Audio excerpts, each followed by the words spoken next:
Have you ever considered that perhaps readers are not ignoring your book, but your marketing is? Most authors don't lose sales because of a bad book. Most of them lose sales because of a few marketing missteps that keep their book unseen, unnoticed, and unpurchased. And even when the book is purchased, sometimes there are some marketing mistakes made inside the book that keep readers from taking the next step with the author. In this episode of Coffee with Karma, I'm going to be sharing with you 5 mistakes that cost authors sales and share with you how to fix them so that your book can sell long after launch day.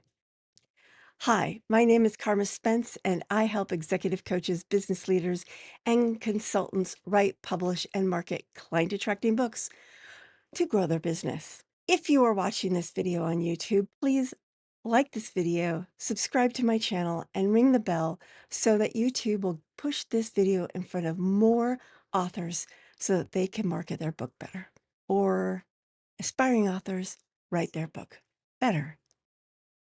Basically, so that the whole author's journey can be better for everyone involved. All right, let's get to item number 1. Skipping the pre-launch audience warm-up. I know I've done this one. Basically, if you wait until your book is ready to hit the market, you've already missed out. You need to be warming up your audience for like 3 months before your book launches in order for readers to be salivating for the book. Now, yes, you can get some people to hop on and buy at the last minute, but for your loyal people and for list building in general, you should be slowly warming them up, telling them, I'm writing this book. Here's some insights I found in my book. Hey, want to help me pick a cover? Want to help me name this chapter? Would you like to be in a chapter? Here's a contest. Do this thing. There's all these different ways that you can be warming up your audience so that they are ready and primed to buy your book once it comes out. If you're doing the pre-launch buzz, you can get to at least one, if not more than one bestseller list, because people will learn about your book, they'll tell others about your book, and it becomes a snowball effect. And that's all due to audience warm-up. Number 2, ignoring your email list or not having one. So number 1, if you have your email list, you should be telling them about your book too. You should be dropping emails once a week, once every other week, depending on how soon the book is coming to launch. You should be talking about the content in your book, getting people on your list. They're already fans, getting them excited about your book. And if you don't have an email list, you should be building one. That's part of the reason why you have the audience warm up. You're growing your list of new subscribers. Number 3, over-relying on one marketing channel. That is really easy to do. We all have our favorite, right? Oh, some people just love Instagram. Facebook, that is a good one. But again, there are techniques in Facebook. There are techniques in LinkedIn. There's techniques on YouTube. If you want to sell your book to as many people as possible, then you need to be multi-channel marketing and ideally tailoring the marketing to that channel. So you don't want to tailor your marketing to every single channel available. Pick no more than 3 and focus on those. The rest can get overflowed. Okay. So like you can focus on Facebook and then repeat it on Instagram. You can focus on Twitter and repeat it on Pinterest. Pick 3. And pick the 3 that number 1, your audience is already hanging out at, and number 2, you are comfortable marketing in that channel. But you need to have a multi-channel marketing process to get your book sold. Now, if you're enjoying this video, then you may want to know about my workshop coming up on August 30th. It's called the Mythic Bio Workshop because one of the most important assets in your book marketing toolbox is a killer bio. And in the Mythic Bio Lab, we're going to be taking your ho-hum bio and transforming it into something epic using the hero's journey and marketing archetypes so that it sounds like you, but it also positions you and your audience as the hero of what a transformational journey you offer.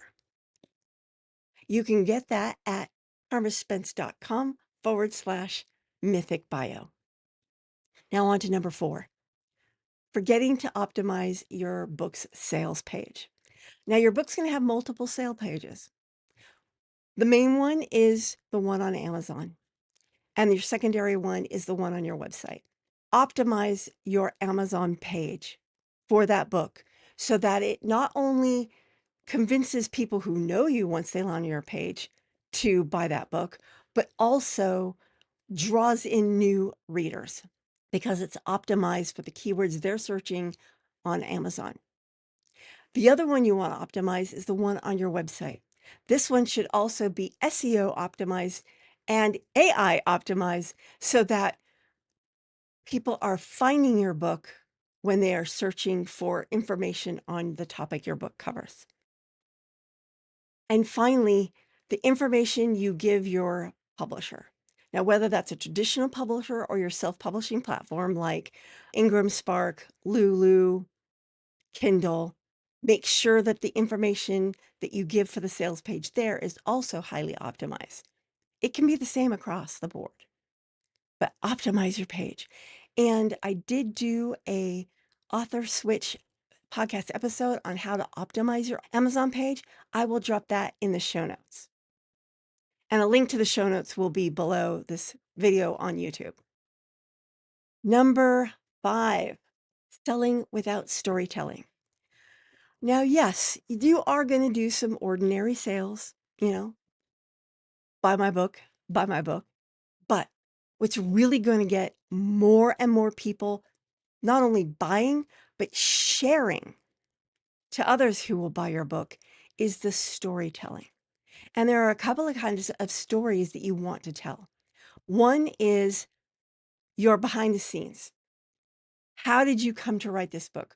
What gave you the passion to write this book? What did you want to achieve for your reader with this book?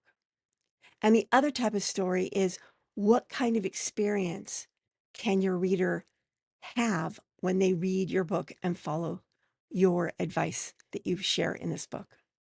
These kind of stories. And also, if you have case studies, I took this client through this process that I talk about in my book, and they had these results.